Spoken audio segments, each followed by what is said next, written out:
Hey everybody, welcome so much to Paws and Claws, The Lost Tales of Pugmire. Thank you so much for coming back for Season 3, Episode 2. If you want to catch up on what happened last week, the VOD is probably not below us, but you can get to it on the videos on this channel. But anyway, I'm Jess. You know who I am. I'm Angry Nerd Girl down in the chat. And let's meet our wonderful dogs and cats, starting with Honey and Dice. Hello everyone, I'm Honey and Dice. I play the meownificent Minister of Music, Eartha Kitty. Lynn, tell us who you are and tell us about your dog. Hi, everybody. I am Lynn Meyer, and I play our intrepid shepherd, Baguette Corgi. Alan, tell us who you are and tell us about your beardy. Hello, I am Alan C. Johnson, and I am playing Erasmus Warren's child, the bearded dragon and associate of one of the party. Cameron, tell us who you are and tell us about your cat.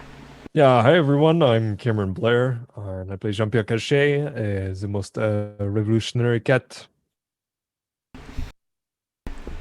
And I muted myself for that for some reason and took me a second to come off of it. And Omega, tell us who you are and tell us about your cat. Hello, my name is Omega, also known as the Critical Bard, and today I am playing Marius Vanat, the Prince of Hot Mess and Hot Whiskey. So, as you know, in Pugmire, there is a bowl of fortune, like fortune cookies, fortune points. Every game starts with 3. And if you are a cat, you can just take fortune to reroll a die. If you are a dog, you have to ask permission from the rest of the group to take a fortune. There are no rules, especially for lizards. So, Alan, when you want to reroll a die, we'll have to see what happens. I just do whatever the fuck I want. I'm a lizard. So to add another fortune in there, who would like to tell us what happened last week on Paws and Claws? It's the return of Uncle CB. All right, let's go. Because I actually wrote notes. So previously on Paws and Claws. See what happened was we were all making our triumphant return. Well, some of us were making our triumphant return to the monarchies, and we did a little bit of time jump. And Eartha Kitty decided to throw a party for all of the monarchs and all of the dynasts to come together and just enjoy the return of Eartha Kitty, because she is what that beats. But the monarchs was like, nah, we're gonna send some representatives. So they sent Isabella from Angora, I forget from Semric, Scratches from Korat, Julian from Mao, and a weird tabby named Maik from the Shadow Block. And Grushenka, I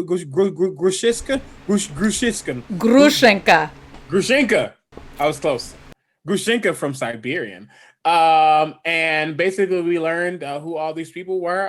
Eartha made her glorious entrance, looking gorgeous as ever, also enthralling people at the same time to be like, welcome, my friends. Baguette was wandering around, being one of the, she wasn't the only dog there, but she was probably the only corgi there, and she caught the attention of a tawny cat with some shortish fur, who was like very interested in who she was. You also noticed that a certain revolutionary cat was kind of watching from a distance on the rooftops, looking for a perfect opportunity for reasons we will find out soon enough.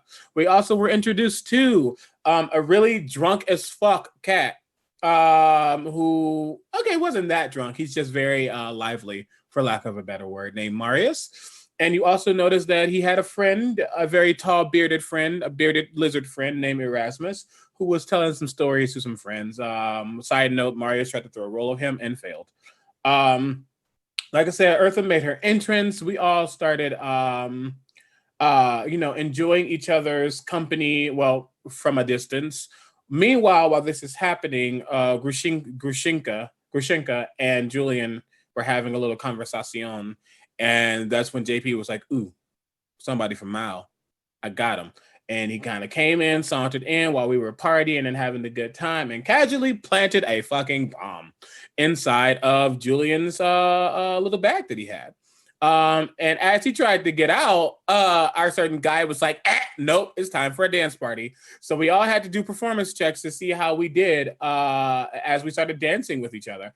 And JP did so well that he had a whole crowd around him.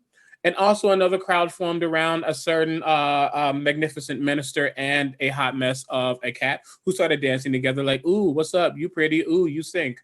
And right as Eartha and JP noticed each other for the first time in a long periodic time, boom, it was a bomb. And people got hurt. And JP said, deuces, I'm flying out. And he flew out using the cloak that he stole from Snowball, Rip Snowball.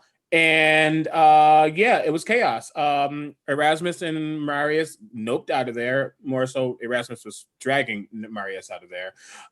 And Baguette noticed that Julian didn't die. He got really hurt, but he didn't die. So she tried to cure wounds him. And she did. And he was like, thank you so much. As he got hit by an arrow. Because JP noticed that the boy didn't die, and that killed him 100%.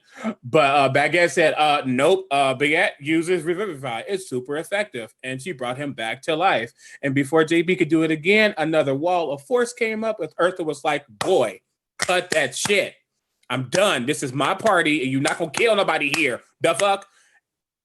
And he was fine, though he's probably very traumatized. JP basically got away. Erasmus did notice where JP was basically staying at or scoping from, because Marius noticed that the caped boy left. And when he saw the footprints of JP, he scuffed him out for reasons we don't know. JP left, and he started getting followed by Maik, who was like, oh, let's do this shit together because, the shadow block needs each other. And JP was like, no. But he's like, you can be one of us. And JP was like, no, for a second time. And before Maik could say one more thing, but Black got. But he disappeared, and JP followed him and still killed him because he was like, you are doing nothing for the monarchies. And I'm done. You don't deserve to be in power. So I took that power from you. Click that. And then we got back to the party where Marius and Eartha talked for a second, because Marius saw Eartha was like in her own little Titanic little world, struggling in her own feelings. And they talked for a second. Baguette came back. Erasmus came back. And we're like, we're going to go get a drink. And that's where we left off on Paws and Claws. What did I miss? I always miss something. No, that was pretty succinct. The bitches.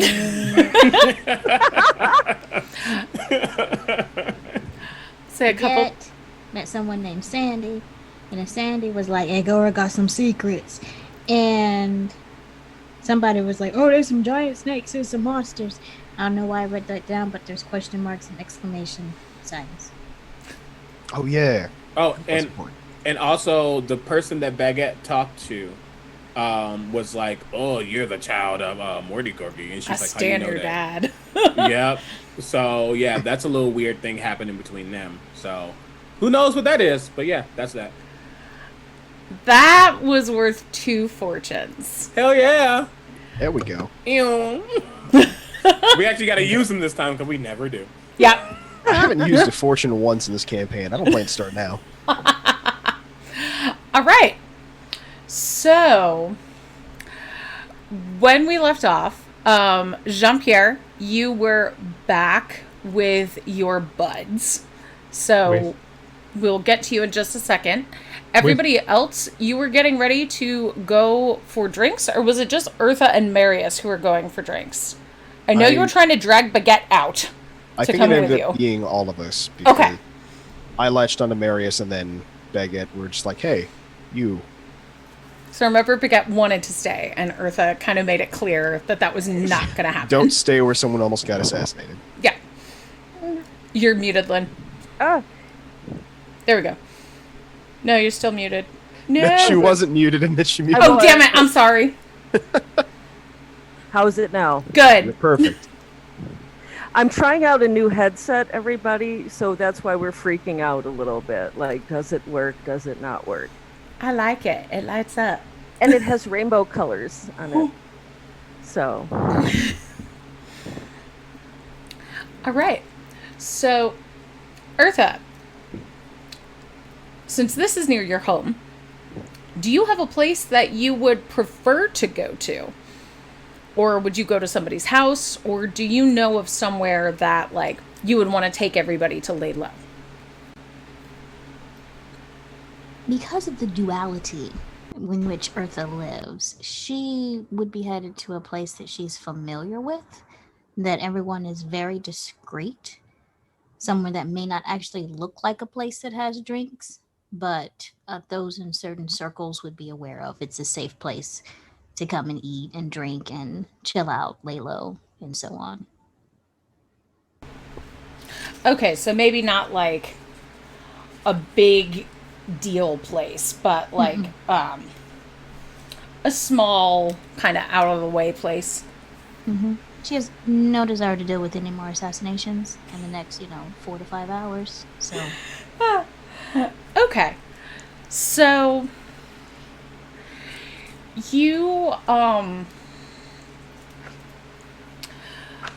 go to a cafe called Hair of the Dog. And they are only open. They're like a between hours bar and coffee shop. Like they kind of open when the other bars shut down and stay open through breakfast. So they start by serving like your scotches and your mead, and then they move into like diner service, and then by the end it's mimosas and that kind of thing. so they only open during the we effed up hours. Yep. And then, gotcha. I was gonna say it's pretty fucking late, isn't it? Yeah. Okay. Now, this is such a dumb question, but I'm afraid I miswrote it. We are in Mao, right? You are in Mao. Okay, I thought so. For some reason, I was just like, wait, right? Yeah, you are in Mao. You're right smack in the center of the monarchies. Right. I knew that 100%. So, heading to this place, it's pretty shabby, but it's not like, because, it's a place Eartha frequents, it's not like a total shithole. But it's very much a local place. Like, this is not a place you would take a tourist to Mao to go. This was a place where, like, your friend who lives in Mao would be like, you need to go there for the fries kind of thing. But, like, don't get the sausages. Like, it's that kind of place.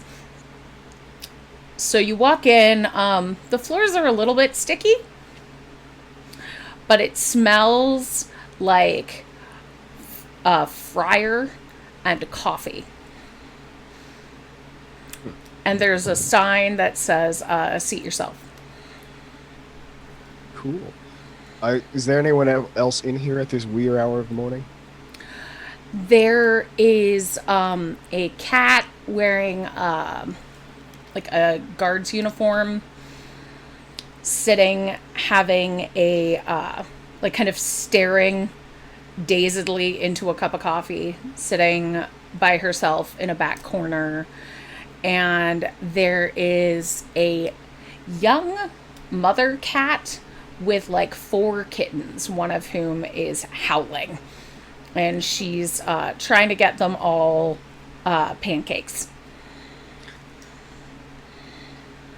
See, I was picturing initially like hole in the wall bar, but now I'm picturing like fantasy IHOP. So Fantasy IHOP. I think Baguette's kind of flashing back to her student days. Like, oh yeah, memories. just looking around, this like light smile on my face, like, I see we've picked one of the finer establishments to find a drink.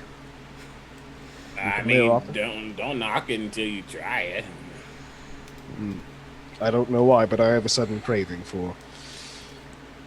Well, I think the child has the right of it. Pancakes it is.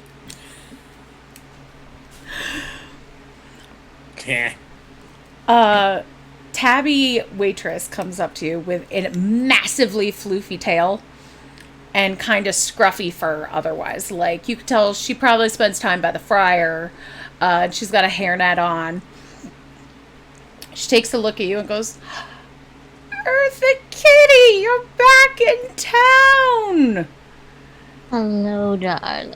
You're looking particularly well groomed today. How's business been? She says, oh, it's fine. And then she stares at Marius and says, you. Right. Plastic up front. Not fair. You know I'm always good for making sure that you all are well kept and well. For okay. 6 whiskeys and then dashing out. Wrong. All right. 7 whiskeys and dashing out. And Impressive. I'll sadly place plastic on the table. Besides, they're all, she just with you, guests of me tonight. We're going to take the corner table in the back. Swap. Seat yourself. I'll get a round of coffees for all of you. Take a glance at the menu. Special tonight is scrapple and chorizo omelets. If you can, like the old ones say, can you make mine Irish? Thanks. She kind of growls under her breath and trots off to the back and pulls a pot of coffee out of seemingly nowhere and refills the guard cat's cup as she heads into the kitchen. Eartha's going to take a moment before she she gestures to the table. The acoustics are limited in that corner. Well, excuse me. And she's going to go to the table where the kitten is screaming. She's just going to be like, black cat singing in the dead of night. Take these muddy paws and learn to fly. All your life, you were only waiting for this moment to rise. And she's going to use calm emotions because she's not about to sit up in this fantasy IHOP with a screaming kitten. You know, random woman coming up and singing to you is also very fitting for a 3 a.m. IHOP room. It really is. Especially if they're theater kids. Oh, God, the worst. Excuse? I didn't say anything. Oh, you know it. You know it too. This I is believe Fantasy Clerks on Belmont for any Chicago viewers. Yeah. But she's going to make sure that she smiles and compliments all the little kittens and puts some extra plastic on the table and, you know, be her general personable self. The mom just looks at you and sighs. Thank you. You're welcome, honey. Is everything all right? So, oh yeah, I just got off shift and it's my time with the little ones. Gonna feed them and, well, yeah, just gonna have a bite to eat before we take them to bed. It's just quite late for tiny kittens to be up and about. Oh well, they're too young for school, so I get the time with them that I can. I can appreciate that. Do me a favor. Send a message to the estate of Miss Eartha Kitty. And we'll see what we can do about providing some extra assistance so that you can see them during other hours. Well, that famous singer, Kitty? Yes, I have it on good authority that she has a soft spot for kittens and people who work so hard to make sure they have a good life. She says, oh, well, all right, thank you. More than welcome. She You just do pats the baby. Yep. And she says, alrighty then. And she's going to turn back and head to her table. As Eartha is doing this, I'm just going to turn and look at Marius and just sort of cock my head to the side. I honestly can't tell if this is an act or if this is how she really is.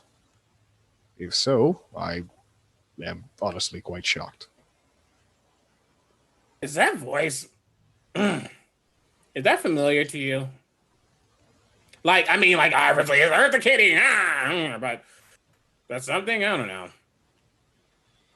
Well, there are quite a lot of cats that we've met, and I'm sure their voices overlap at least a little, but does Eartha Kitty's normal voice sound at all familiar to me? I was just answering that question. I would say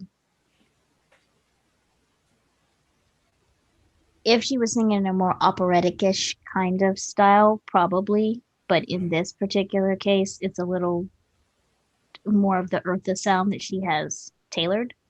Right. But it's like that person that can sing multiple genres. There's just a little bit something familiar about it. There's a tone. Yeah. Yeah. She probably just likes to perform. I mean, you like to, be a badass, and I like to drink, and that's just her thing. I like to perform my service to the house as best I can, and I kind of look over at Baguette, whichever house that may be. And when Eartha's coming back, I'm just going to raise a hand. Did you know that family? In a way, I know all the families because it's similar stories. Either they have or they have not. Either they're struggling or they're doing well. And I do what I can to fill in that gap. A noble pursuit. All right. I mean, I'm coming for the drinks, but you seem like this was probably a little serious or something. Yes, I'm going to have to step out and send a message in a little bit to see if we can find another person to eat overly but deliciously fried foods and consume inexpensive but strong caffeine. That's a lot of words. So speaking of that other cat, let's check in with Jean-Pierre. So when last we saw you, you were eating with Harrow. Harrow and a meal. Yeah. Harrow and a meal. And Harrow had just mentioned that he had some bombs for you. Are they more impactful this time? Not just the fire, I like more of the rip and tear ones. More effective. You want both? Fire and tear? I can do both. It takes time. We need both. But, I am patient cat. What happened on this job, Jean-Pierre?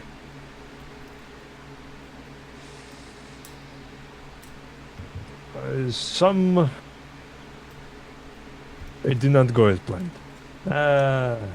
Why? What happened? This has been months we plan. I know this, but You can't plant a simple bomb. I made it so simple a cat could set it off. Oh, Harrow, the bomb went off, and it did a wonderful job, but the cat was brought back up twice. Kind of twitches his tail. Says, "Who in their right mind would bring a cat back to life? What fool would bring a worthless old cat like Julian Mao back?" Oh, a dog. Ah, okay. See, now you understand this, but Probably a good dog. A nice dog. oui, indeed. But I think things will turn out better than I think, because You know Mao, how they like to think they are better than everyone else. He spits on the Yep. ground. The only way that they can talk about this is that a dog saved this cat's life. So, not as direct a blow as we wanted, but a blow nonetheless. And Emil comes by and goes, "You know, that is kind of funny." Yes, it is, Emil. Yes, it is. How's our spies been doing in the guards? Do we have one waiting for us this evening? Well, I don't know if I should tell you that if you can't succeed on a simple mission of blowing up a cat and making sure that he stays dead. Forgot to mention that Maik from the Shadow Block is dead. Is he actually dead? Yes, I killed him. And did he come back because of a conveniently placed dog? No, he did not. He is in an alley with, I believe, about 5 or 6 bolts in his body, 2 in his neck. Traceable to Has you? Tracing bolts to us? No, they do not have this magic. At least if they do, they will not be willing to use it, just find a single assassin. Not until we do something larger. Like bomb a party where there are a lot of important cats. This is not the first time we have done this. But it is the first time you failed me. You forget your place. I'm not failing you. You are not in charge, neither am I. We are in this for the people. Do not try to chide me on my own failure. I know where I went wrong. Emil comes over and goes, "Calm down, Jean-Pierre. Calm down. Let me Emil- scratch your ears. Let me Emil- scratch your... Yeah. Oh, you're very Back the upset. fuck off. Okay, okay. Arrow, this is important.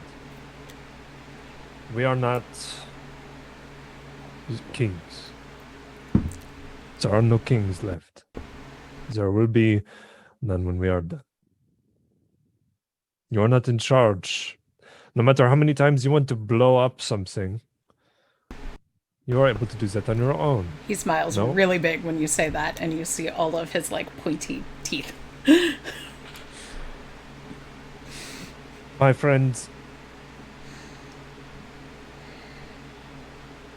we are doing something more than competitive and taking cogs out of an entire system. One cog does not mean too much. But the more we do so and the more we are successful, the more the clock will fall apart. And if this one cog, this smaller cog, begins to rust, that will create more problems for the rest of the clock. Now,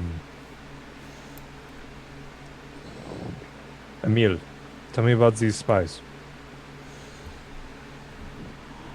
Well, in the usual places, we have some... There's a club in Angora called the Bubastis Lounge. No one can go in. It's very secretive for the nobles. Angora's a while away.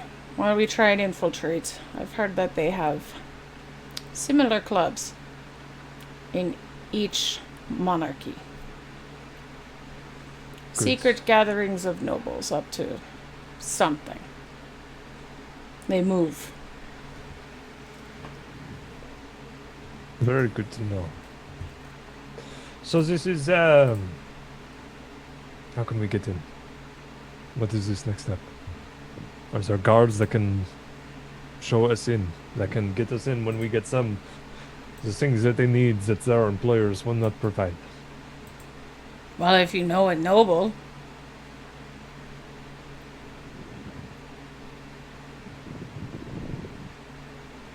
Or you Wait. could be hired as a servant. Or both. Let me... There is one in town that I do know. That is, Emil goes, you know a noble, and they're still alive. Oui, I do. Very long story. Do you remember the stories I told you about the singing cat? Ah, yes, the singing cat. She has returned. So I will go and make sure that she is not a thorn in our side more than she could be. And see if she can open this door for us. Emil kind of goes, I think that's a good idea, yes. I think that's the only reason you want to see the singing cat. It's a good plan. And Harrow just goes, do what you need to do. Get us in. Make me those bombs. And I will get... You'll have them wherever tomorrow you need night. to. Tomorrow night. Impressive. And JP will leave. Okay. Give me a listen check. Sure.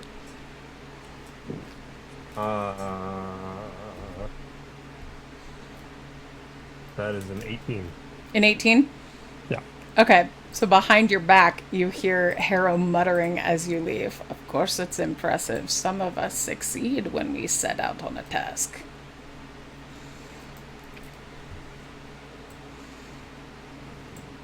And followed by just like, hey now, from Emil. Won't do anything. Just leave. Okay. Back to the diner.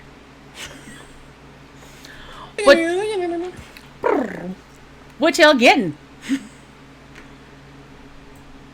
It all sounded really good, but Did it? I think that waffle would be a good idea. Erasmus has stayed true to his word and gotten a plate of pancakes, but he has refused to touch any of it yet.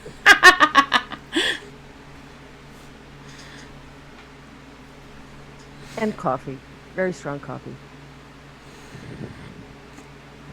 Marius is gonna get 2 number 9s, a number 9 large, a number 6 with extra dip, a number 7, 2 number 45s, 1 with cheese, and a large soda. I'm sorry. They bring up a separate table alongside your table. No. And the waitress just gives Marius the worst glare. And she goes, that's why I said cash up front. Hey, this is for now and later and whatever happens after that, you know. Eartha, I don't know how you got mixed up with that one, but you can do better, honey. The wonderful thing about the spice that exists in variety is that it takes different flavors. You have to fully explore different flavors before you really know your own palate.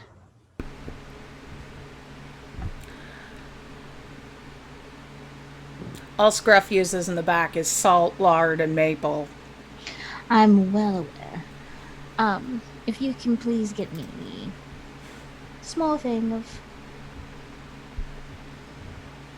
She pauses for a moment, thinks. Just keep the coffee coming, darling. I'll bring you a basket of bread stuff, too. Is mine Irish too?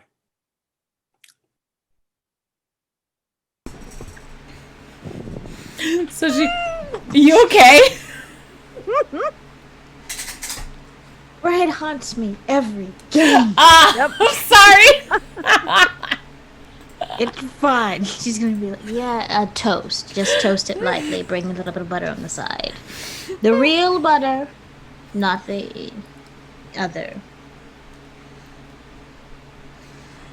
She gives you a look, and lights up a cigarette as she heads to the back and comes back after a few minutes with a tray of more like coffee pitchers and additional, very pointedly, additional silverware. And just says, in case you were sharing, looking and putting them on Marius's additional table.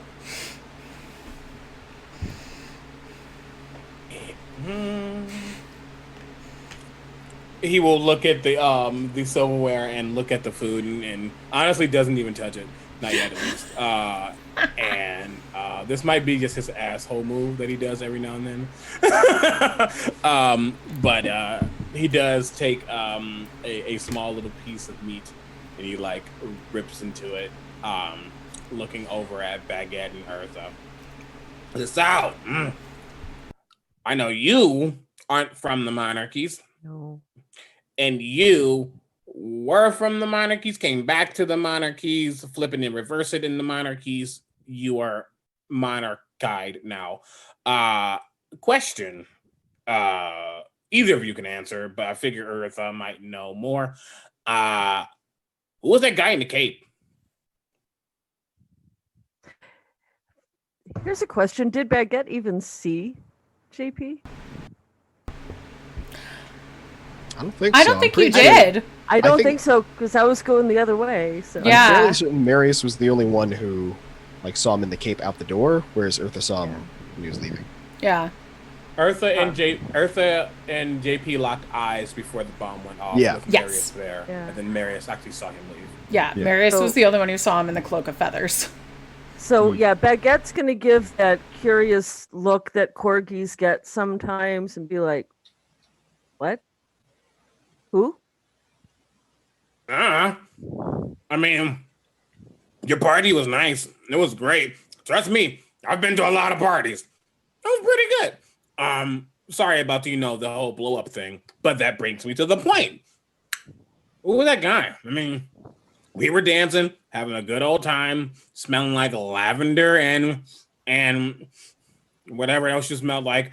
And I mean, I don't know whether it was something love at first sight or like, have you ever seen a movie where you see like the protagonist person? Wow, I said that word. A protagonist and the other person like look at each other like, oh, this is meant to be, and then something catastrophic happens. That literally happened at the party.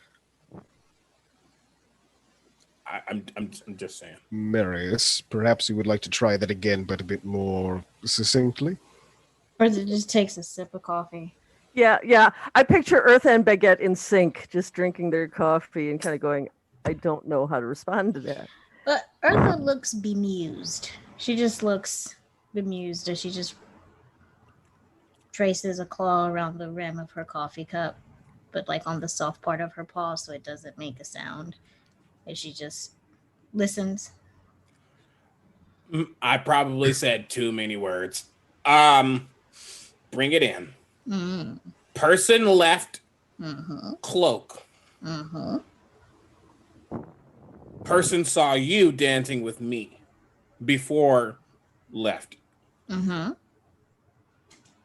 Who was that? Now that is an interesting question, isn't it? Who was it? Who decided to crash my... No.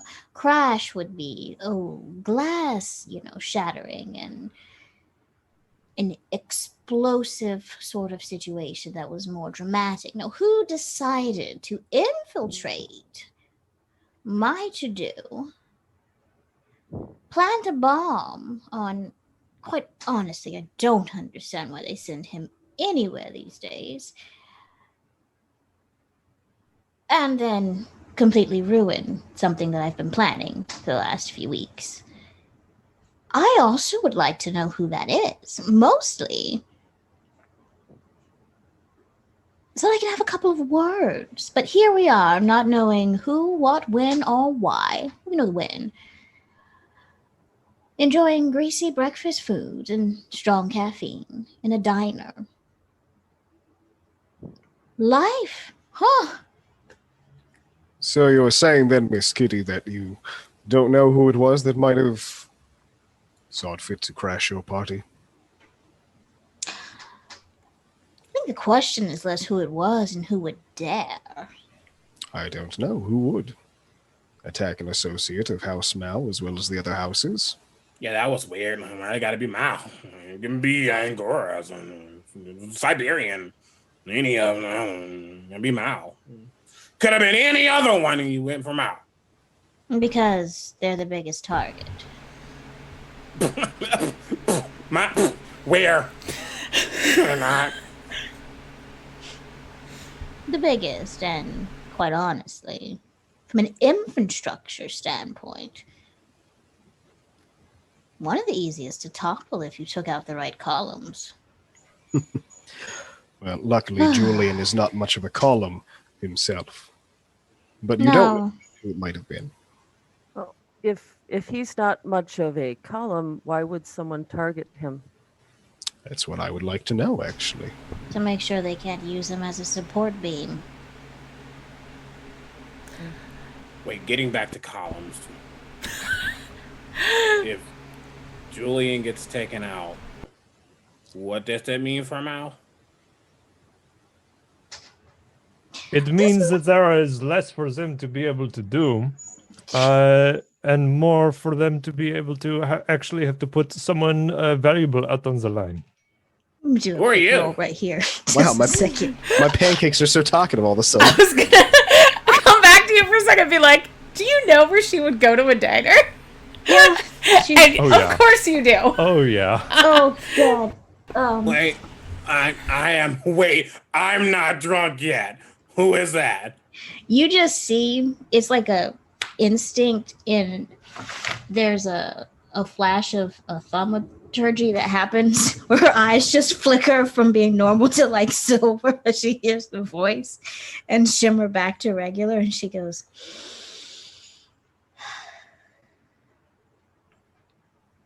"It is so good to hear a familiar voice. Are you joining us?" Jean-Pierre will looks at Ominous. the bearded dragon and says, "Oh, you see these voices when I have really fucked up." And looks back at Eartha and says, "Well, I might take a seat, and it seems your guests are very curious about what happens, so I'd be happy to speak to them about it." Wait, but hold on, wait. Cut, hold it. I thought we were waiting for your friend. Who was that? That would be my friend. Baguette's low-key getting her holy symbol at the ready in case something erupts around the table, but she's not saying anything. She's just like... Jean-Pierre goes up to the mother is still there with her kittens, right? Jean-Pierre goes up and just starts speaking really quickly in French to her, and hands her a bag of plastic. And then goes to the guard and gives him a coin that is the claw of the common cat. And does the same to the bartender. And then pulls a chair and does the Riker sit at the table. I'm afraid that you have us at a disadvantage, sir. You are... Jean-Pierre Cachet. Say that a lot slower. No. Please. Jean-Pierre Cachet. Oui, Jean-Pierre. Will Cachet. benefit Marius. And you are a friend, Miss Kitty? The waitress who you just gave a coin to comes back and she says, "I just demand plastic up front from that one, but there's coffee here. Do you need another mug?" No, I wouldn't be having anything. I'm more here for the conversation. Well, typically, I don't let people sit in my restaurant unless they order. But since you're with Miss Kitty, enjoy yourself. And then she kind of gives the stink eye to Marius again as she walks to the back.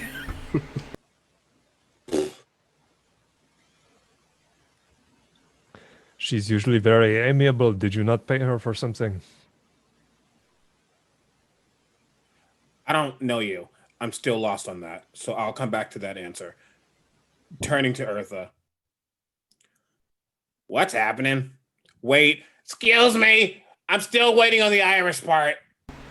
Oh, for Oh no, you have Oh. Irish in you have like Okay, whiskey in good. coffees. Yeah. Oh, great. She great. just also Never she didn't mind. bring you whiskeyed pitchers. So any extra coffee you want, you'll have to just pay going for to- by the shot. I'm just going to casually reach into my coat, pull out a flask, unscrew it, and pour a little bit into Marius's cup and put it away without even looking at him. Oh, thanks, Razzie. So I had a very fun evening. Do you know what my evening was like, Jean-Pierre? I'm You- sure it was bombastic. Ah! Oh, you have not lost your sense of humor. Yes, it was bombastic. And then glass shattering. And then there's blood and scorch marks on my new floor. But you know, I don't know why I expected anything else in the monarchies, really.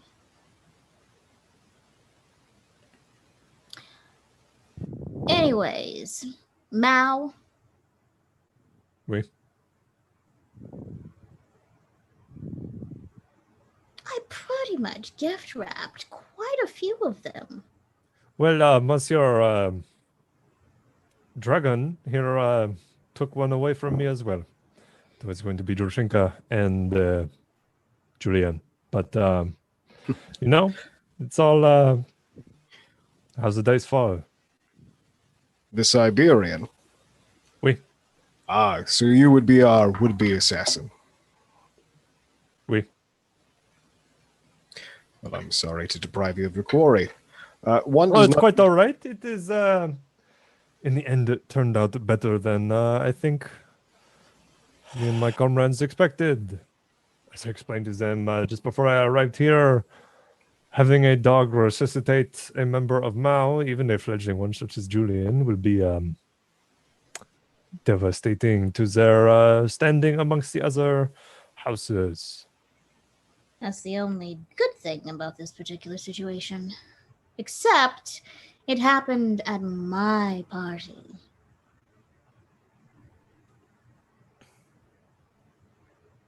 Oui. But there's nothing else that can be done about that. And she's just looking JP over to make sure he doesn't look injured or so on. But is doing that squinty-eyed cat thing where you can't actually tell what emotions are going through their mind. It could be dangerous. It could be safe. They could be sleepy. You don't know. You'll forgive me, I am a simple lizard. One does not usually have breakfast with the would-be assassin after the assassination attempt. So, You're new to spending time with us. You know, I take a little bit of offense to that, Baguette. No, I didn't kill anyone in our time together. I'm And now you have prevented me from my goal. I Yeah. am curious. Do you have 2 reasons why I should not kill you right now? Hold on. What is going on? Seriously. I am lost, and I'm normally more lost than this. But Well, now then I'm you really can find a map, Monsieur. I have one, but that's not the point. The point is, you tried to kill somebody, failed. They tried to. Oh, got it. Now you two. Okay. I really don't know what the animosity is. I don't know what the reasonings are. Really don't care. I just want to eat my food. So if you all have some beef or milk you want to spill with each other, you can just not do it over the food. That'd be great. Thanks. Or directly in front of me. This can be salvaged, Jay. I just want a Jean-Pierre. simple answer to my question. I'm not It here can- for any violence. I came here to talk. If I was here to do anything other than that, it would have already been done. and we would not have started a conversation.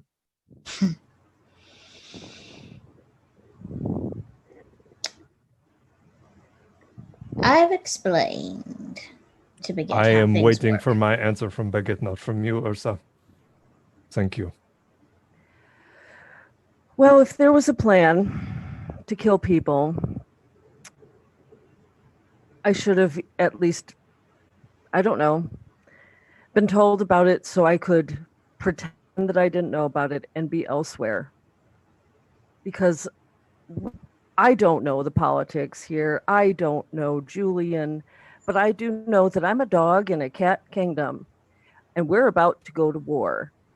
And what would happen if I, a dog who is known to be a shepherd, let one of the nobles of Mao die in my presence? Acceptable? I take full responsibility for this. No, you do not. She does. And her answer is good.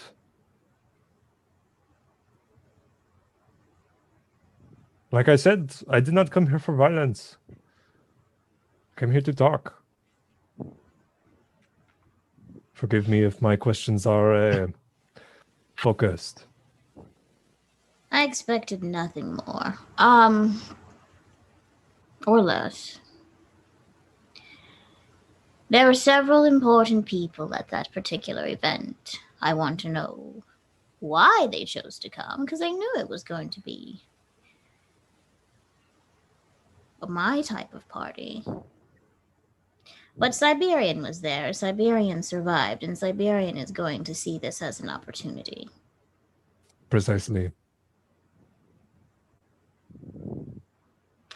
Just do me a favor, not my house anymore. Don't host parties that invite royals from all houses. I have to tell people I'm here. You know there are other ways to do that. They're not in your own home.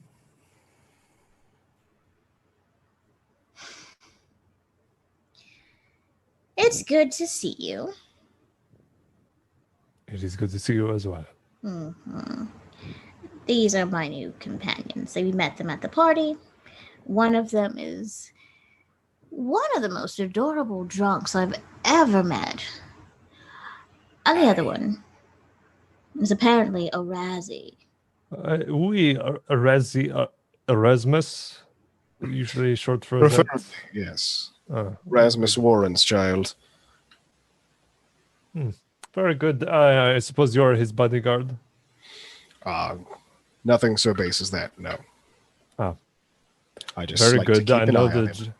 I know the jargon, but well, monsieurs. Jean-Pierre, do you recognize Erasmus? Or Marius? I'm curious. I don't recognize Marius. Okay. I'm sure I've seen Erasmus around.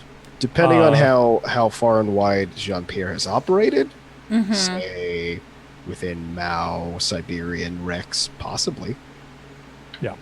I don't think it's anything like, oh, hey, we know each other from Right. I figured you wouldn't be like, hey, buddy, what's up? It's like Kind of one of those like vague, like familiar. Yeah, that's what I'm thinking. Mm-hmm. Okay. Yeah. I if you are noticing one thing about me, I like to drink. However, that's not what I'm trying to get at. Oh, I knew that before you started speaking, monsieur. It's not your breath, it is you.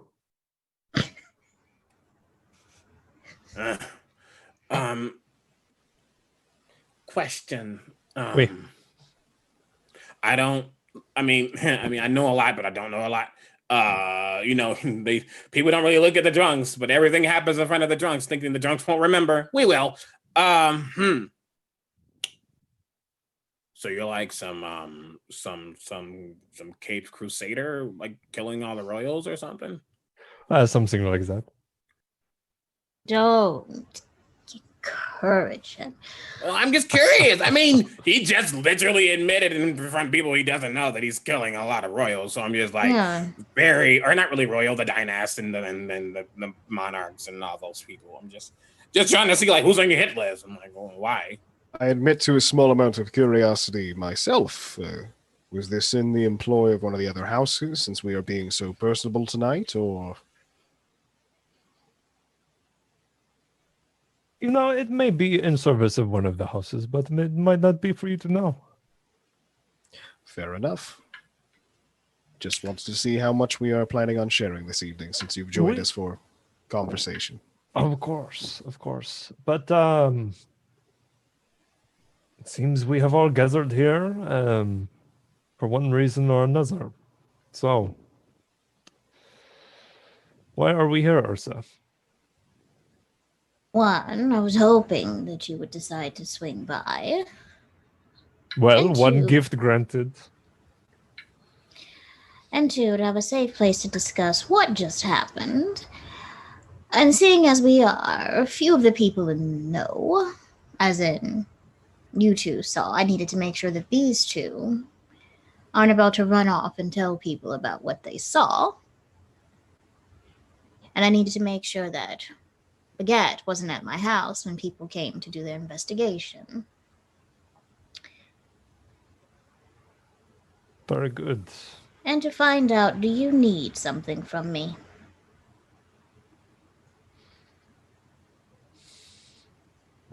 Need? No. Want? Oui. You know, I would always want your help. That's why I'm actually back here. It's not because I wanted to come back to the monarchies. Why in everything that is holy and unholy would I ever come back here on purpose? I asked myself this every day planning this party. Eartha, why would you go back to the monarchies? Oh, Eartha, why haven't you sent a direct letter to find out what's going on? Then I reminded myself that I'm always putting myself in a position of coming back to make sure the people that I care about are still there to care about.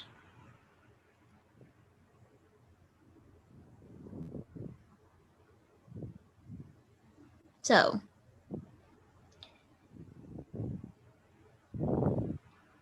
just being here, I feel something simmering, it seems, on the surface of my brain, reminding myself that this existence is as cutthroat as it can be. And I find myself troubled by that. But here I am. Baguette, make sure you do not order the sausages, no matter how many times they come to try to offer them. Agreed. Stick with the grains. Oui. Good to know. Everything is boiling. What's wrong with the sausage? Yeah, You'll find out. Baguette kind of gives a look, knowing, horrified, secret look to the sausages, like, oh no. You don't want to know what meat is in there. I mean, I like these sausages. Oh, you are that kind of cat. Very good. Sip my coffee. Anyway,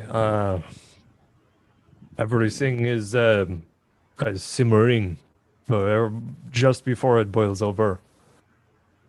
When the first house said that they wanted to go back to war, it set a lot of things into motion.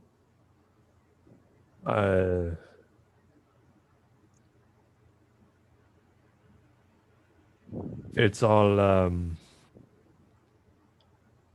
the gears of industry have started again, and the boot upon the back of the poor people in this kingdom has been crunching down. Conscriptions, shortening of rations. Conditions are worse than it has been in a long time. And the powers that be that said that they would be able to do some things to take care of the small cats, they have not done anything. They have made promises, and they have fallen on deaf ears. And whenever a cat steps up to say something. They are booted down with a thick metal boot.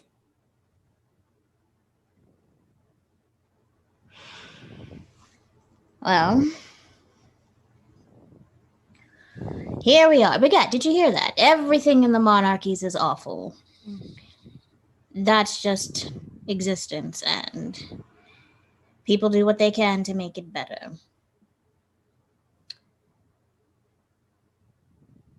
But sometimes that's not enough.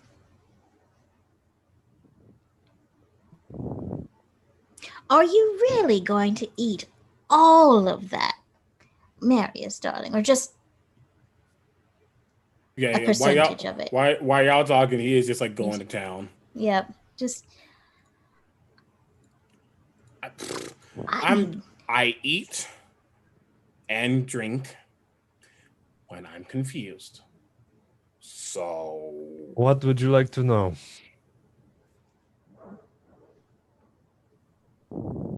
well, I mean, I don't know if this is like some you all meet in a tavern and then all of a sudden it's like friends and it's like but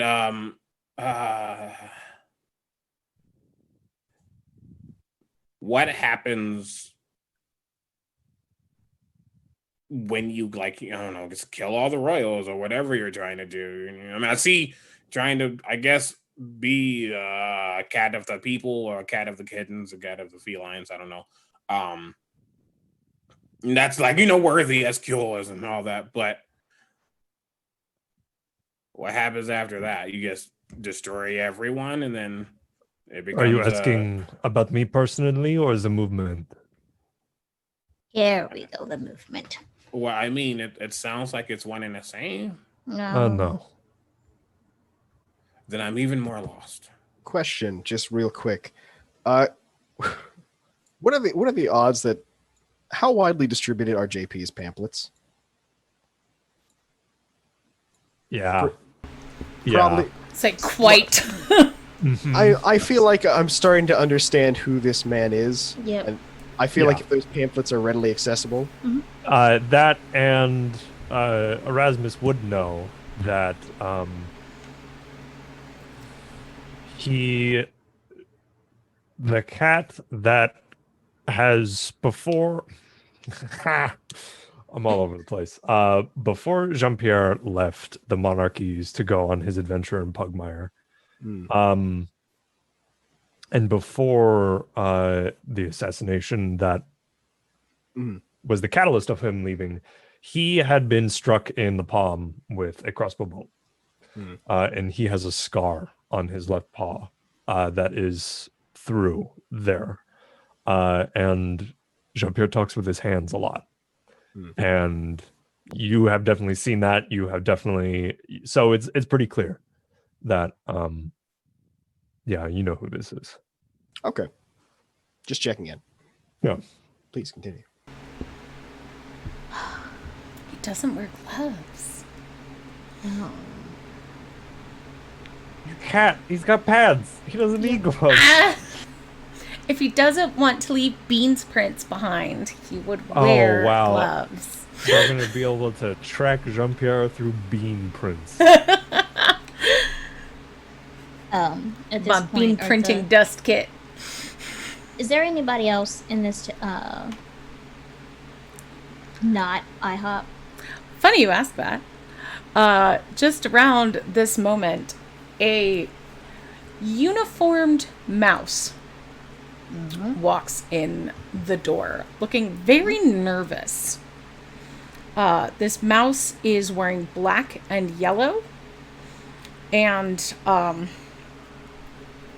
feels the stickiness of the floors underneath their paws.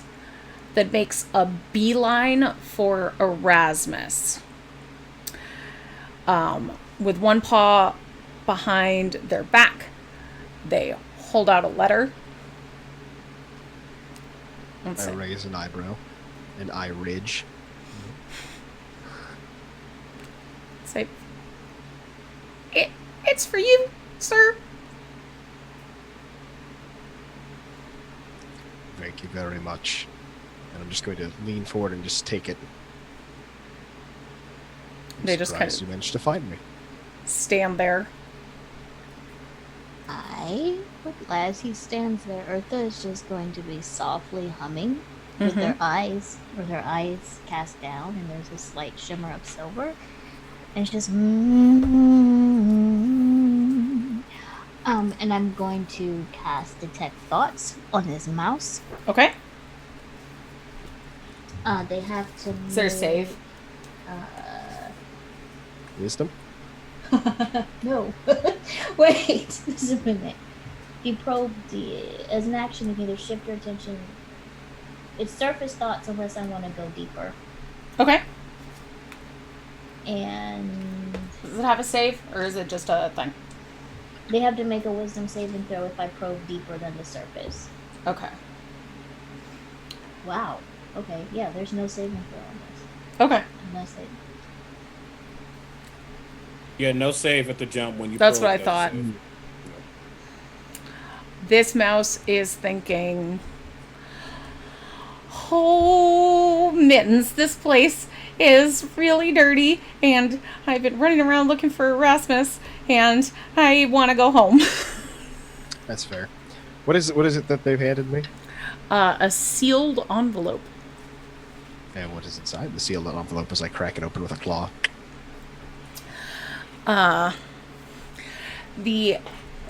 It is a letter. Why do you always hand me the letters? Sorry, continue.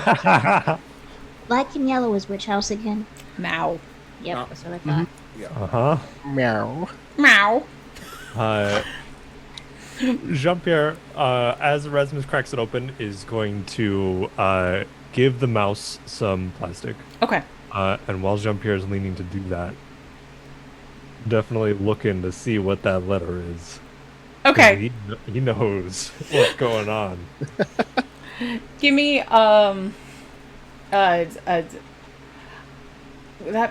search check. Search, fair.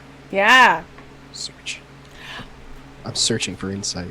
I was playing Clockwork Vines last night, and I was almost like, give me a spot hidden check. The old spotted.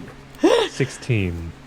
Hey, that's okay. pretty good. Dude, Yeah. Can I tell he's trying to peek a glance? Because now that I have an idea of who this is, I'm like, ha! I'm on my guard. Yeah. Cool. Give me a notice check. Okay. Haha, 17. Then you are aware. You can see, and you know that he can see. Okay. I'm gonna see if can I get the first few lines before I see what I'm gonna. Yes.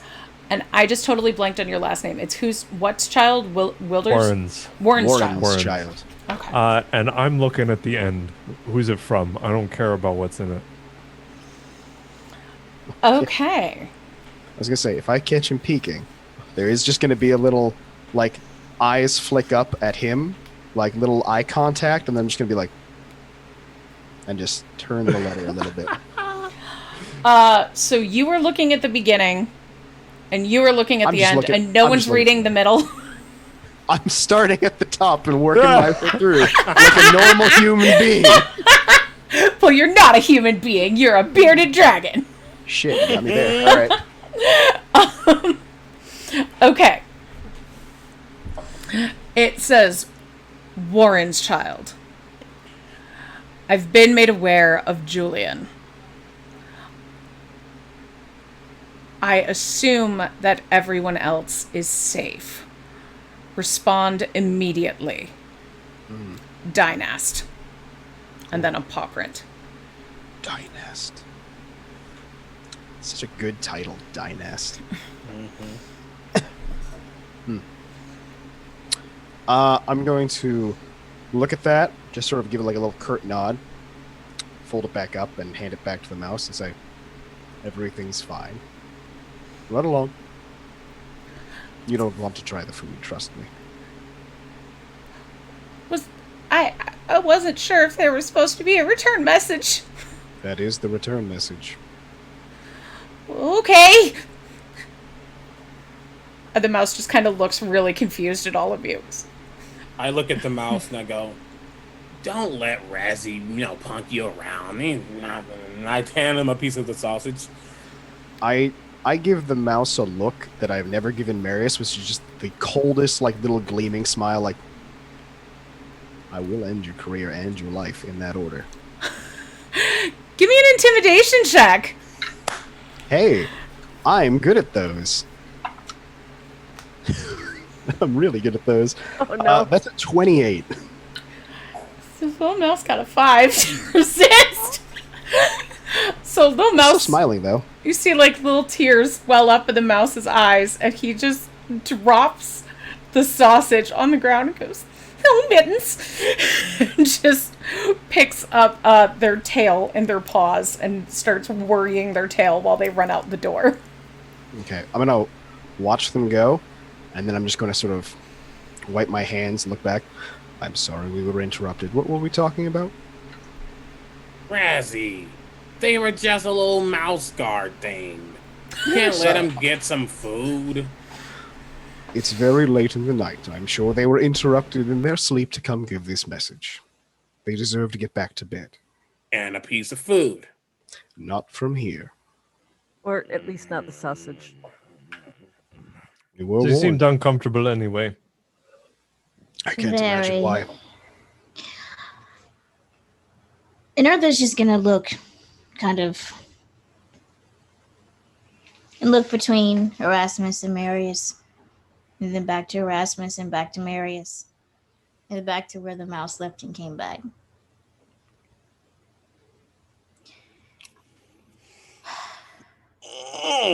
There's questions I want to ask. But when you ask questions, you get answers. When you get answers, you get even more responsibility.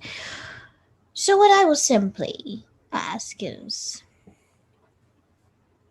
does the House of Mao often employ such skittish messengers? Or would you not know? I can't claim to be very intimately acquainted with all of them, but from my experience, a little on the skittish side. Primarily, we. I mean, just looking from an outside view looking in, if you want like a message sent or something, but you don't want that message to be traced, you would send the one who's probably going to die the easiest. That is what Oof. I was thinking. I'm not saying they're going to die. Shit. 1 second. Marius is going to run out the door with a piece of sausage. Where are you going? He's Okay. going to look for that damn rat. Okay. That is a they mouse, can't. sir. Give me Wow, a mouse. either search or survive check. Whether you're Search for Survived. We'll survive if you're like looking for tracks Right, no, yeah. or something. A search or a survive. You've got two options. And I am proficient in neither of those. I don't know if those are though. Proficient The is second, chunk. You can probably Marius. run faster than the mouse. The mouse only has a speed of 20 feet. Yeah, I It's can. mouse small. What do I add to either of those? It's your wisdom. Okay, that's 13. Okay. Yeah, you can find this mouse. This has been just a couple minutes. Cool. I'm gonna get to that mouse and I say, "Look, you are a strong, capable mouse who needs no one but yourself, okay? I'm drunk. It's okay. Let it happen. Take the sausage and live your best life, okay? I just want to go home. Go home and sleep and do all those things." But I gotta give the letter back to. I was supposed to deliver the letter and I did, and he gave it back, and I don't know what to do now. Wait, breathe. And when I say breathe the last time, my voice slightly shifts. Okay. You hear? Breathe. Okay. Go. Deliver the message. Then go home. Yes, sir. Right away, sir. Thank you, sir. Thanks. Sausage in hand, I just like stumble back. I get back and I'm go, "Look, You only live once. And then head back to the seat. While Marius was out, Yeah. the moment he left the door, Jean-Pierre doesn't look at Erasmus, but leans to him. Mm-hmm. Who is he? Oh, just another friend of the house, that's all. Are you going to inside check him? No, absolutely. Sense motive, Of course Erasmus. I am.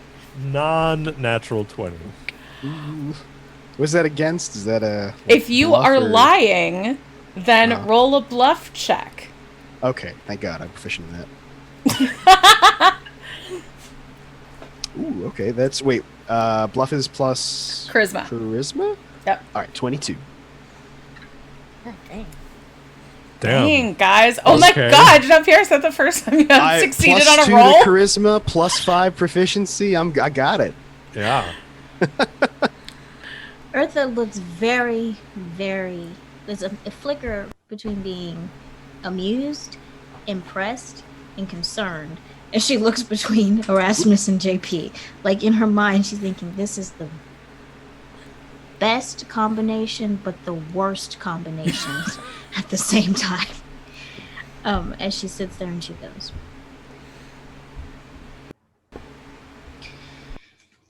very well. I suppose I should send a letter or message of concern to the House of Mao with my apologies and my wishing Juliet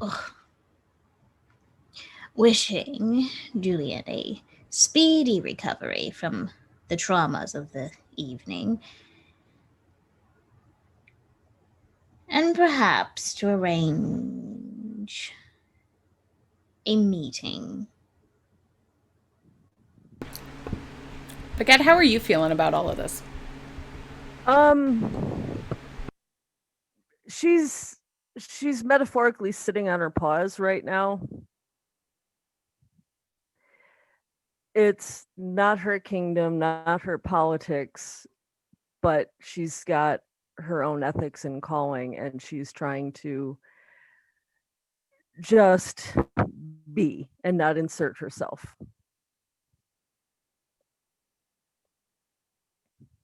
But it's hard. There's going to look to Baguette. And you will probably be someone that they want to see. Oh, I don't want to make your life harder. I've already done that.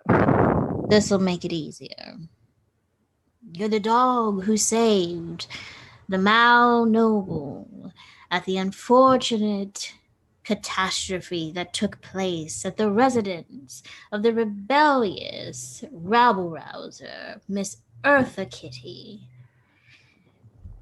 Well, it seems like, at least from some other comments that I got from a cat I did not know, that there are other folks who are unhappy with my actions, so I don't know. I'm sorry, there's cats that you don't know that were talking to you. One came up and made a comment as he was being, taken away. Okay, I'm going to need you to tell me exactly what this mysterious cat told you and what they looked like or what their name was, because I don't like unknown variables when I am planning. Okay, so Baguette will do her best to describe was it House Angora, I think, that came up and made a comment.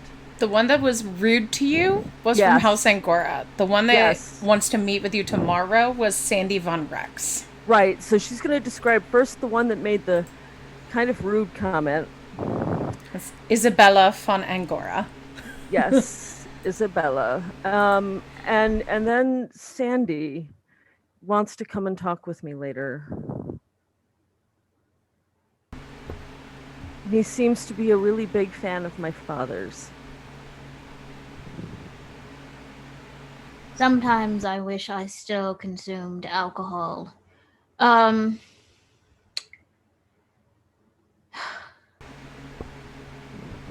And she's gonna look at JP.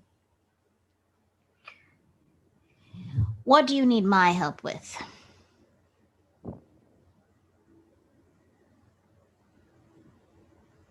There are noble-only clubs. One in each capital city. In each house. Mm-hmm. Do you know of them? Do you know how to get in? Would Eartha know of these based on her background and how she grew up and who they were trying to hook her up with? All the different houses. They're very secretive. Mm-hmm. So, I would say it's likely that you've heard of the clubs, but you don't know what they're up to. Yeah. Because to know what really goes on in them or where they meet, you would have to be a member. But given your background, you would know that there are clubs that are nobles only. And you would know that they started in Angora. And based on what you know of Angora, that would give you a heads up that it has something to do with magic, probably. I know of them. I was going to say, you could give me like a no culture roll to see if you know more than that. But just like based on who you are, that would be about what you know based on not rolling. So that's a 20 plus what is no culture? Intelligence. Intelligence. Actually, that was cocked, so I don't want to claim that 20 because it could have been an 8. So let me re-roll that. Okay. Sorry, but GM brain won't allow me to keep it. I feel that. That's a 4. A 4 plus what is no culture? Intelligence. I'm just gonna say no because I don't feel like doing math. Okay. Honestly, relatable. She's just I've heard of them. I'm probably sure. She pauses for a moment. If Marius wants to roll for this, you can. Erasmus, you would know of these clubs, but you would not be invited inside of them because you are not from the monarchies. Legit natural 20, so that's 27. Shit. All right. And I was thinking that maybe as this part of the talk was happening, probably stumbling back in and noticed that this talk was a little, like, not as bombastic as it has been so far. A little just like seeing this more reserved, kind of like, oh. Okay. So you would know that in Angora, there is a place called the Bubastis Lounge. The Bubastis Lounge.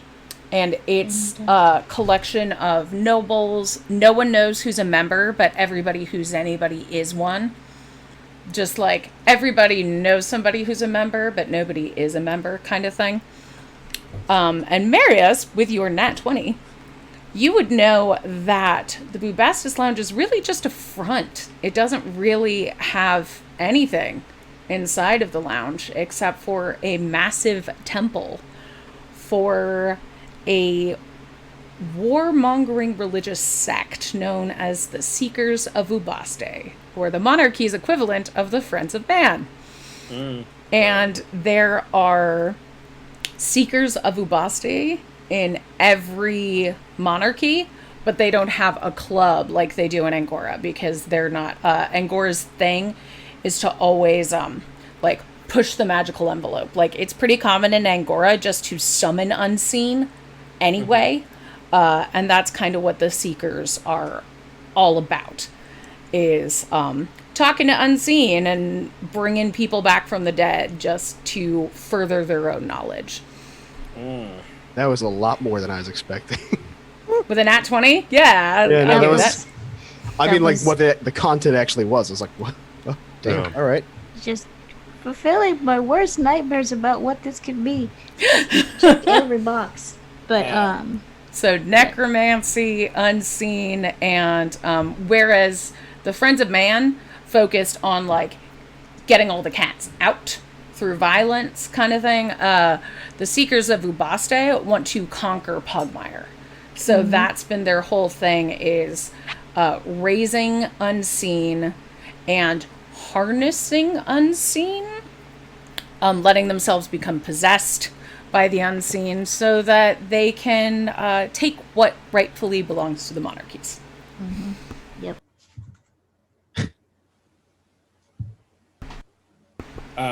It's fun. I think that Marius is coming back and hearing these chats. He actually probably doesn't say much. He kind of sits back in his seat, dragging like maybe a piece of egg to his mouth, half of it's hanging out. And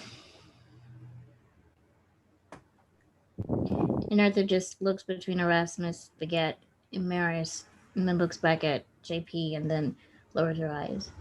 Eartha Kitty is not directly connected to nobility. Well, of course, but you have your ear to the ground, and I was just curious. If you do not know, it is perfectly fine. But you've given me another lead, so that is good. She just pauses for a moment. I may send a letter to see if Isabella is interested in meeting. And there may be a way to get more information from her that would assist you, JP. But you would have to give me a couple of days. Of course. As for you, my precious little bread loaf, Ears kind of do an anticipatory thing, like, yeah. you are absolutely not meeting a strange cat who worships or stands or supports your dad by yourself for a secret meeting. That is not happening. But I would encourage you to set up the meeting, and I will go in your place. Okay, so I'm not sure how I feel about that either. But go in her place in which way? Like, we're going to have a conversation or we're going to have a conversation? A little bit of both. Could go together. Nobody's going in my place. This is a conversation that I want to have. If somebody wants to come along with me, that's fine. But I'm not a puppy. I can handle this. I would like to know. This is somebody who I want to know what he knows about my father, first of all. I want to know what that has to do with this place. I'm going to have that happen. Sounds good to me. Yeah. Sounds like a party. Marius, Razzie, darling, do you have any plans for tomorrow? Do you want to join us in our new party? Going to meet this strange cat curious about Morty Corgi's daughter. Oh yeah, we forgot to drop that information. Yes, that's who we're at the table with. Baguette Corgi, the daughter of Morty Corgi, famous wizard. He's not really important in this conversation. She is more important than him. So anyway, Baguette, Drunk Cat, and Erasmus, you have no met. I see that we move in illustrious circles. Oh, wow. My back is hurting. I just need to let's go stretch outside, and a certain bearded lizard can come with me and help me for a second, please. Thanks. And Marius starts to get up and head outside, looking at Erasmus like, we need to talk. Yeah, I'm going to. Yeah. This is why I don't tell people who my dad is. I'm But gonna it makes things so much more interesting. Yeah, and Eartha is gonna look between JP and Baguette. They're either coming with us willingly, or they're gonna come with us through other means. They know too much for me to not add them to my game board. Absolutely agreed. And why does it feel like there are bees in my teeth every time I drink this coffee? Just Because it's really good. I- And her No, eyes are really it's- wide as she says it. It's because it is primarily made with sewer water. Oh no. Oh no. I endeavor to support local businesses, JP. I'm trying. I am trying so hard. Oh, but I I have know. That is why I just such- give them money. I just have such good stuff at the house. And as Marius gets outside, he starts to like pace a little bit until if Erasmus followed, he really doesn't know. Yeah, no, I waited to slowly followed outside, like, And as he gets there, he just kind of stops, looks over at Erasmus. Collaborates and listens. Sorry. Hey, so let me get this straight. Killer cat, revolutionary. revolutionarily killing cat. You know, very traditional means, actually, but continue. Fair. Very, very famous cat who knows killing cat. And it's Eartha like Kitty, covering yes. for kill the killing cat. Tried to Some kill sort of connection, yes. Mao cat. Hmm.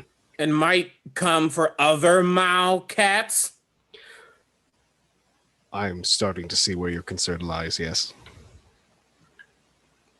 Oh, and by the way, we're traveling with the daughter of the fucking advisor to my Yes. Morty Corgi. I did not expect that part, I admit. The other two are pretty standard for Mao, however.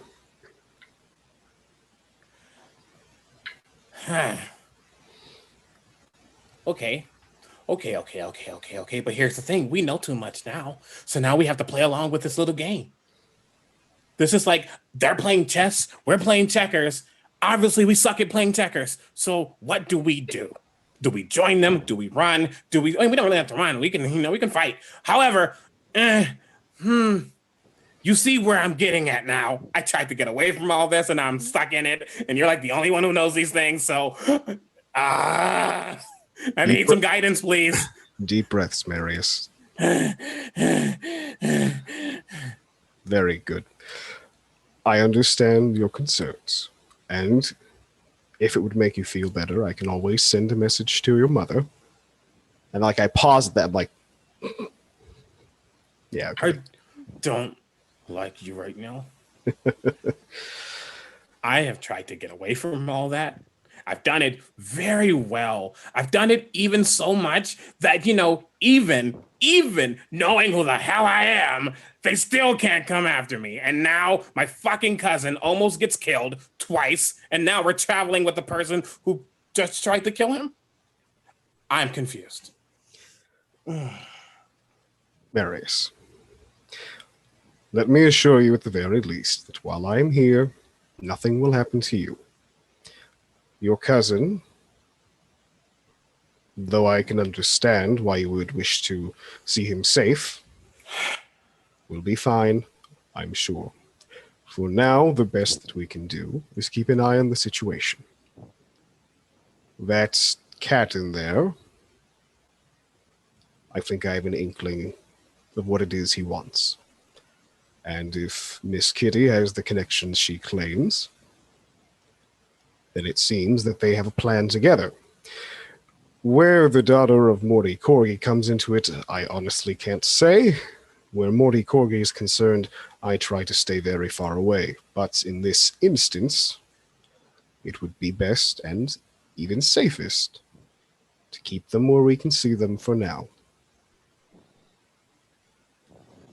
Razzie, you know how I feel about this. I do, Marius. I tried to get away from all this. I don't want to get sucked back in. Well, I think the best way not to get sucked back in is to take control of the situation for yourself then. At least then you will know where you're headed. I can't think that far. Yes, you have drunk quite a lot tonight. Okay. But know this. I may be drunk. I may like that really nasty sausage. But if that cat tries to touch me, I will break his arm. And I'll do it faster than he can realize. You know that, right? If you can see straight, yes. I trust in your ability. Okay. Man, he's kind of stumble back into it.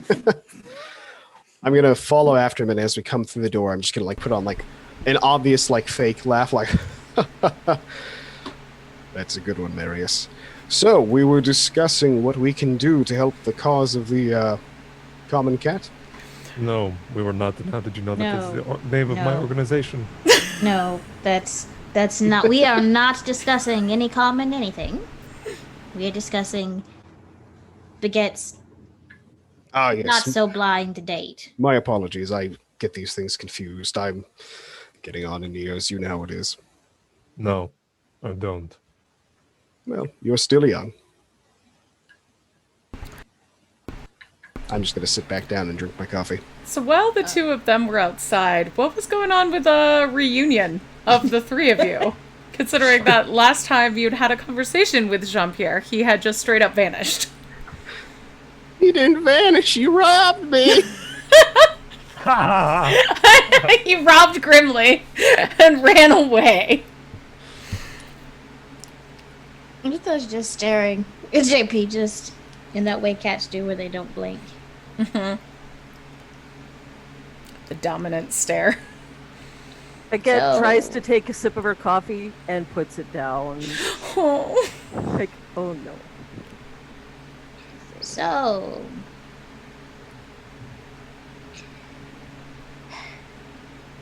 only someone like you would bring me back to the monarchies, and you know that. And you know, it's the only reason I left the way that I did is because I did not want you to follow me. Well, that worked out very well, didn't it? That, No, it did not. yeah. I think we both noticed that. Because the more I get involved with more people, the less people know Eartha. You do No. understand that. I do. And when I left, you'd know. I'm just saying that there's a reason I'm not technically part of the nobility. There was a time period I was going to be part of the nobility. And then I said, absolutely not. And I left. Baguette, is that news to you? Her ears have perked up at that. Yeah, they're like, blink. But she's not saying anything. When I left, I thought it was because you were no longer there. And I am back because you are here. Just make sure I know you're okay. And I will support you as much as I can, as long as it doesn't interfere with me supporting the people who cannot support themselves.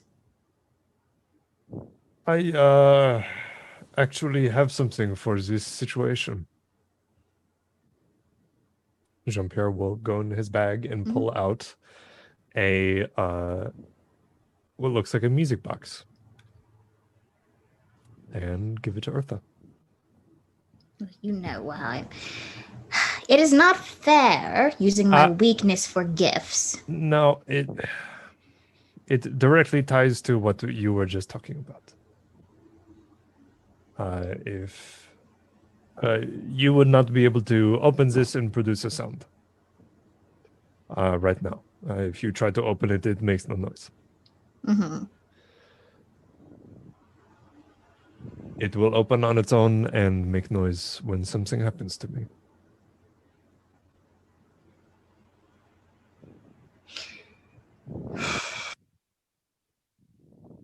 I am not a violent cat at my core. The potential is there. So I'm going to say thank you for the most nightmarish gift I have ever received. And I will start a new game here in the Monarchs to support what you are doing.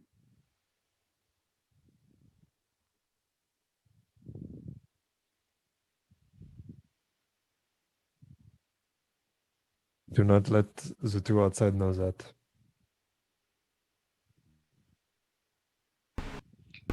And I'll say that's about when the two of you Yeah. come in. She's just like, it's a death box, I'll tell you. But like, this is, she's just looking at this gift like, Out of dang it. curiosity, and this isn't like to read into it because it's really not where it's going. When they walk in, and with that being one of the last things said, what's the air in this little group? Like, what's the feeling? tension. Can we get a vibe check real quick? Not great, Bob. Not great, Bob. Truthfully, Marius can sense notice very easily, but right now he's in his own mind, so he probably accidentally joins that tension, sitting because he goes straight down, grabs his drink, and just so. Aren't we a merry band of adventurers? Monsieur, why do you drink so much? It calms my nerves. And why are your nerves so high? You're from the monarchies. You can answer that by looking around.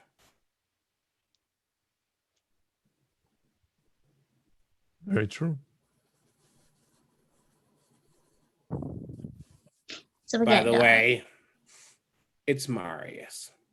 Marius Vanat. A pleasure to meet you, Marius. Marius, forgive me. Thanks. So we've got to make sure you have just the proper accessories for your meeting tomorrow, my dearest Baguette. What do I need besides to show up?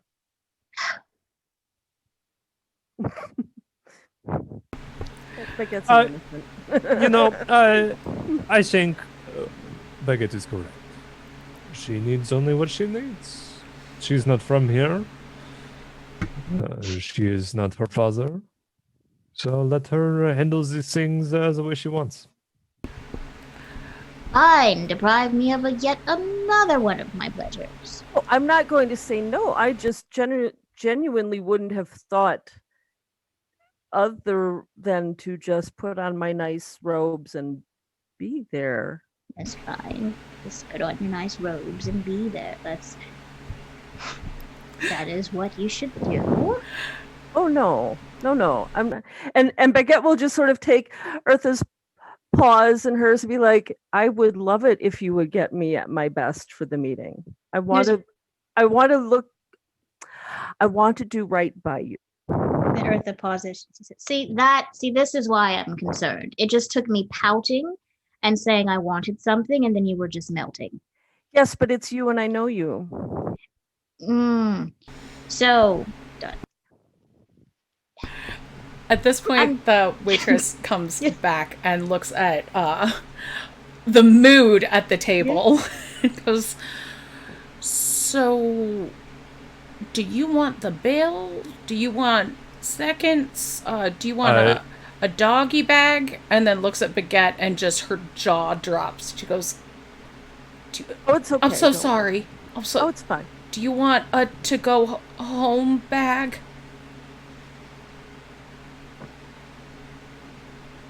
You know what?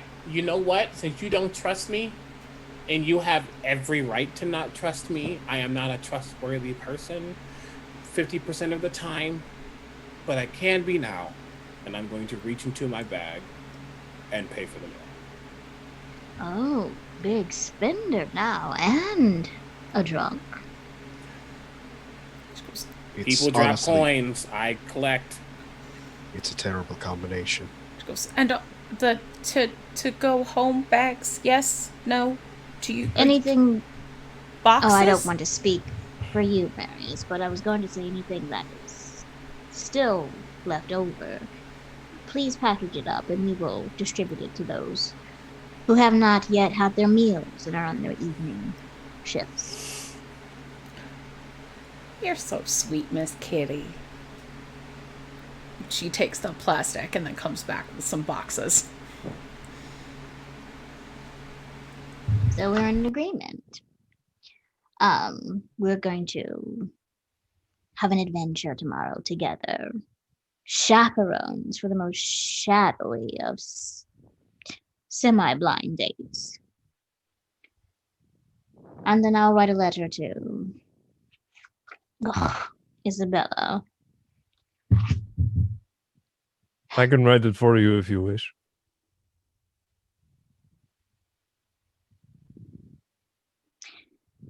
Sure, write a letter to Isabella and we'll have a meeting. I'm sure she will.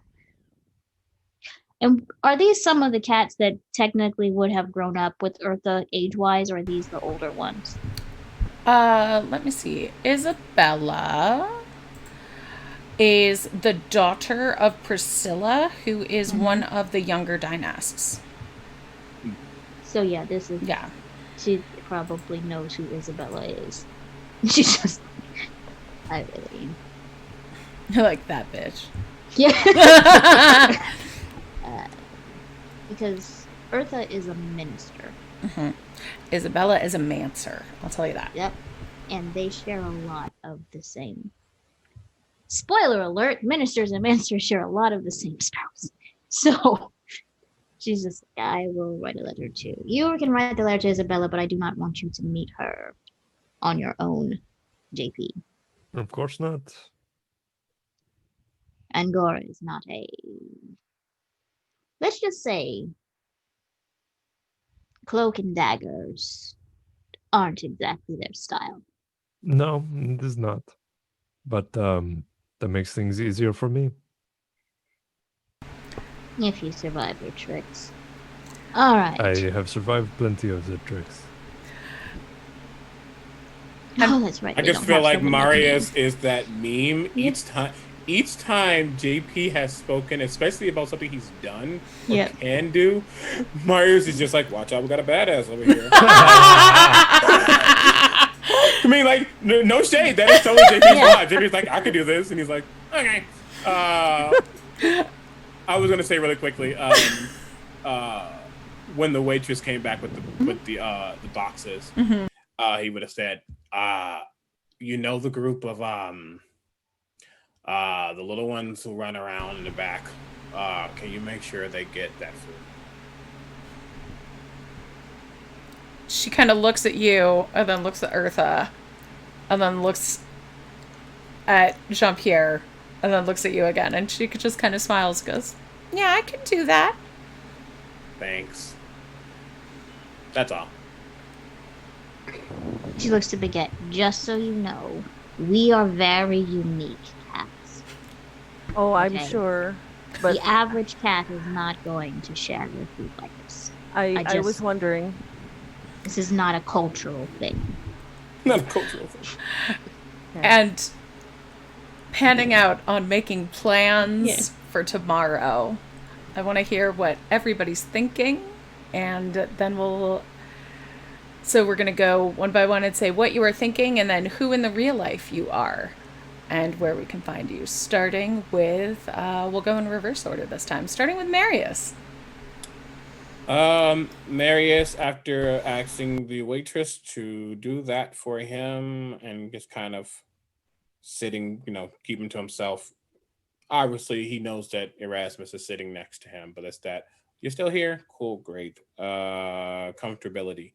But he is definitely thinking about what this means, since he will essentially be traveling with someone who may or may not eventually want his head on a rapier or an arrow.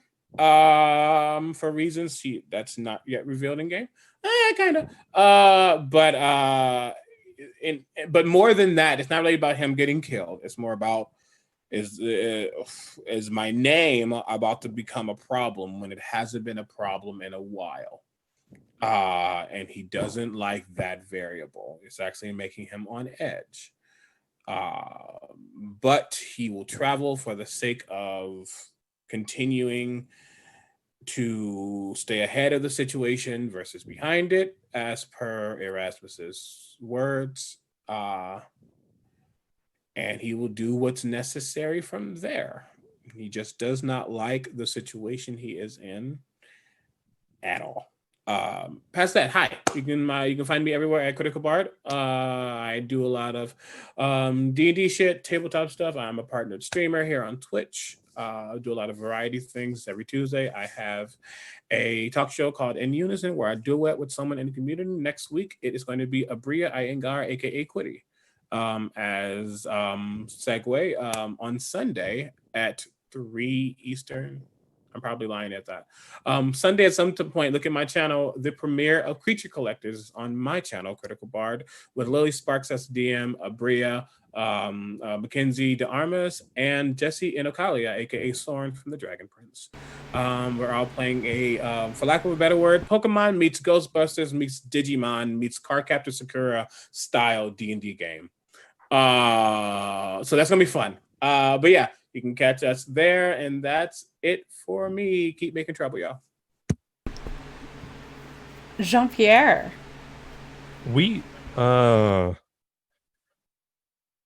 So this is just, well, as we're panning out what's going on, what's going through our heads. Yep. What's in your mind?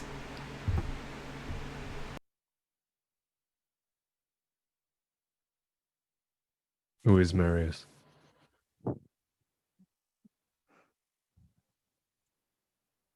It's very clear that Erasmus is in the service of Mao, and is very clear that Erasmus is Marius's bodyguard.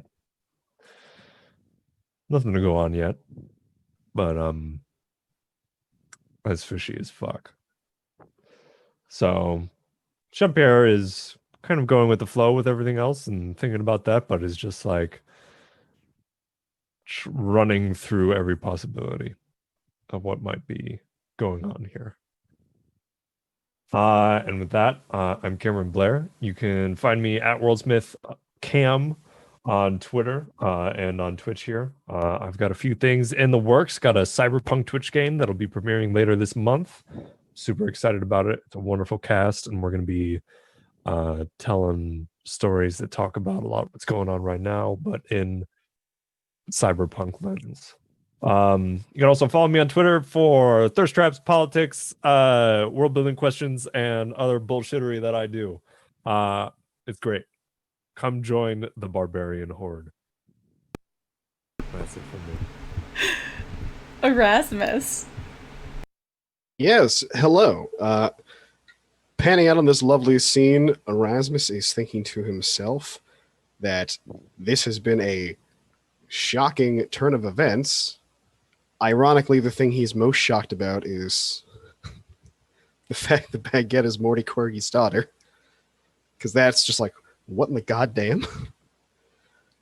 But at the same time, he is very, very interested as to what they have planned for tomorrow, and more importantly, what it is that JP is planning. For reasons as of yet not disclosed. Anyway, hi, I'm Alan C. Johnson. You can find me at Twitter at Norlo Jenkins, where I do all sorts of fun writing stuff, voice work stuff, and all that jazz. Thanks for watching. Lynn. I should have said Baguette. Baguette's thinking about a lot of things. Why she asked for the assignment from the church to come as a kind of a diplomat in this situation, which just got even more complicated than she thought it would be, and how to handle that. She's thinking aloud about her dad, and she really wishes she paid more attention to the stories that he would share when he would share them. And she's also really curious about Marius and Erasmus, and she just doesn't even know what to think about Eartha's little revelation there. She's like, I don't know anything anymore. I can't even drink the coffee because it's made out of sewer water. So she's a really slightly overwhelmed corgi right now, thinking about the next day, but trying her best. And with that, I am Lynn, and I write stuff and I edit stuff and I hang out with Jess and Honey and other fine folks as much as I can. You can find me being a non-dog cleric on the Featherfall Tabletop channel. I'll be doing that tomorrow night. I'm a Twilight cleric, which is a lot of fun. I just put out a Bi Pride game on Itch.io, which is a lot of fun. So get ready for, Bi Pride this month. Woo! And fun fact, Jess, do you want to tell people about Arium RPG real quick? About what? Arium RPG. Oh, yeah! Jess and I are? We are stretch goals for Arium RPG, which is being kickstarted right now. And so get that. And I'm writing cute horror, and Lynn is writing swashbuckling adventures. So that's what I'm up to. And Eartha Kitty.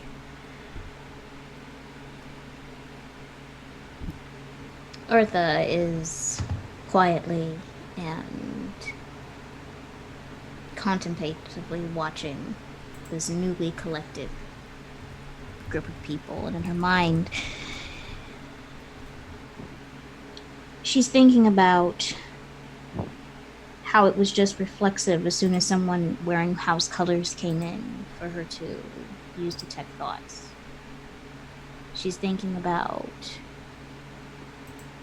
how she's already assigned in her mind each person at that table to a chess piece on her game board. She's thinking about the person who she would have had to become to survive in the monarchies versus the persona she created in order to leave the monarchies, and is worried about where those two will overlap and where those two will work like magnets that don't attract to each other and push each other away. So she's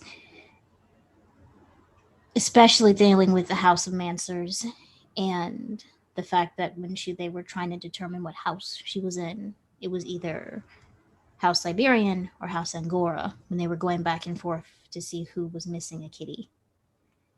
So she's just... she knows who she is right now. She knows who she was back then. And she's scared about who she will have to be for there to be a future. And I'm Honey, aka Honey and Dice. You can find me on Twitter at Honey and Dice. You can also find me on Instagram at Honey and Dice, but there's nothing there. I just didn't want anybody to take the name. I write games, I run games, I play games, but mainly I'm just everybody's biggest cheerleader. I